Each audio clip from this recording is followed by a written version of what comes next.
Karibu tena kwenye mazungumzo ya Footprints, ambapo tunachunguza na kutumia kanuni za uongozi za kibibilia katika mahali pa kazi kama waumini ambao nyadhifa zao kazini na biashara zao ni kama nafasi ya huduma. Je, ni fursa zipi ambazo Bwana amekupa ili kuongeza uwezo wako? Je, unatumiaje uwezo huo tofauti ili kuleta suluhisho, kuwaadhiri wengine vizuri, ushawishi na mwonekano mahali pako pa kazi? Bwana Bezaleli, fundi stadi, amerudi akiwa na uzoefu na maarifa kwa ajili yako. Tumkaribishe Bwana Bezaleli kwenye mazungumzo ya Footprints.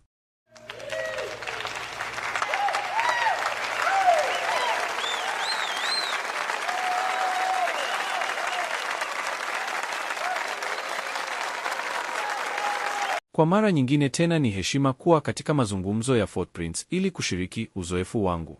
Hadhira inataka kujua kama ulipaswa kufanya mafunzo yoyote au wanagenzi, kwani kitabu cha Kutoka 31 mstari wa 3 inasema Bwana alikujaza ujuzi. Ndiyo, kila mtu lazima aanze kutoka mahali fulani. Ujazo wa kiroho hauchukui nafasi ya elimu, mafunzo, wanafunzi au mazoezi. Ni kwa njia ya mafunzo na mazoezi kwamba ugavi wa kiroho wa ujuzi hujidhihirisha wenyewe. Ujuzi ambao Bwana amekupa unajidhihirisha zaidi unapoitumia mara kwa mara. Hili ni jambo la kushangaza sana, kwa sababu kuna waumini kadhaa wanaotumia vibaya nafasi ambayo Bwana huwapa ili kuongeza uwezo wao. Kwa mfano, wengine hutumia muda mwingi kwenye mitandao ya kijamii kutazama video za kuchekesha, wakati wangeweza kutumia mitandao ya kijamii kuongeza uwezo wao wa kuwa stadi zaidi katika kile wanachofanya. Wengine nao hutumia muda mwingi katika kambi za maombi wakiomba, wakati wangeweza kuwa huko kwa kutumia ujuzi ambao Bwana amewapa. Nini maoni yako kuhusu hili? Kutokana na uzoefu wangu, ninaamini kwamba Bwana amempa kila mwamini uwezo wa kufanikiwa mahali pa kazi. Alinijaza na Roho wake. Huo ni uwezo wa kiroho, kunipa upako na uwezeshaji. Alinijaza kwa ufahamu na hekima. Hiyo ni kwa ajili ya uwezo wa kihisia na kuwa na uwezo wa kuhusiana vizuri na watu. Alinijaza kwa maarifa na ujuzi. Hiyo ni kwa uwezo wa kiufundi. Ningeweza tu kudhihirisha uwezo huu ikiwa ningeziweka katika matumizi. Kadiri nilivyoziweka katika matumizi, ndivyo nilivyozidi kuwa bora zaidi.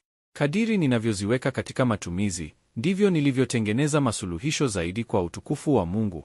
Bwana amekupa uwezo. Jukumu lako ni kuyaweka katika matumizi. Itumie kwa utukufu wake.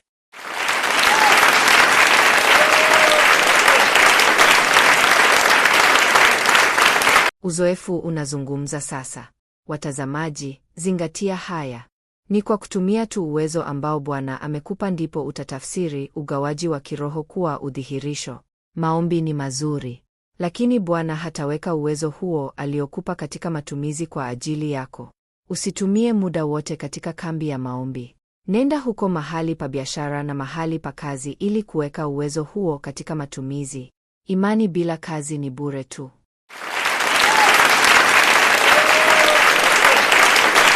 Uko sawa.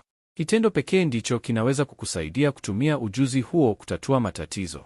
Hatua itakufanya utambuliwe, kwani unaweza kufanya kazi vizuri na watu. Nilifanya kazi vizuri sana na mwenzangu Oholiabu na mafundi wengine. Utatambulika unapotumia ugawaji wa kiroho kwa ubunifu, uvumbuzi na suluhisho. Kwa mfano, kila kitu, meza, kinara cha taa cha dhahabu na vitu vya fedha ambavyo mimi na Oholiabu tuliviunda vilikuwa vya kipekee na kazi bora kwa utukufu wa Bwana.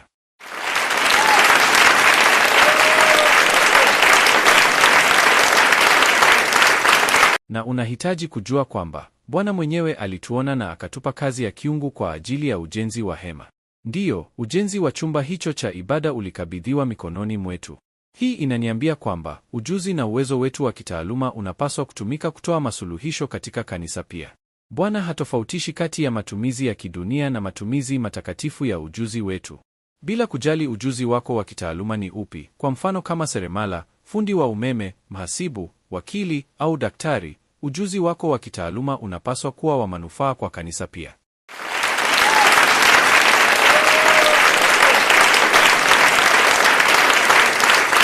Hii ni ya maana sana.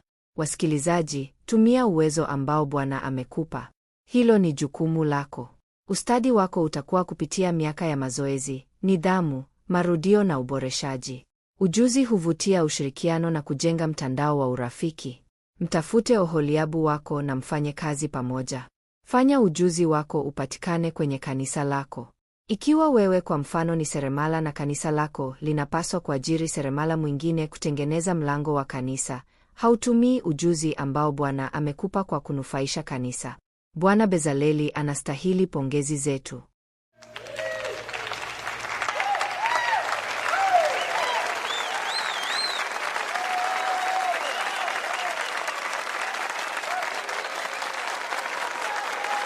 Iwapo mazungumzo haya ya Footprints yamekuwa yenye baraka kwako, basi ipitishe ili iwe ya baraka kwa wengine. Je, wewe ni muumini aliyejitolea kutimiza wito wake wa kitaaluma mahali pa kazi na mahali pa biashara? Tuna rasilimali kadhaa kukusaidia kufanya hivyo. Jiunge nasi kwenye mtandao wetu YouTube kwa ajili ya wewe kupokea rasilimali mpya kila wiki. Kama wewe pia una vipaji vingine vya kiteknolojia, wasiliana nasi na tuzisalimishe kwa Bwana ili kubadilisha maisha ya wengine kwa utukufu wake.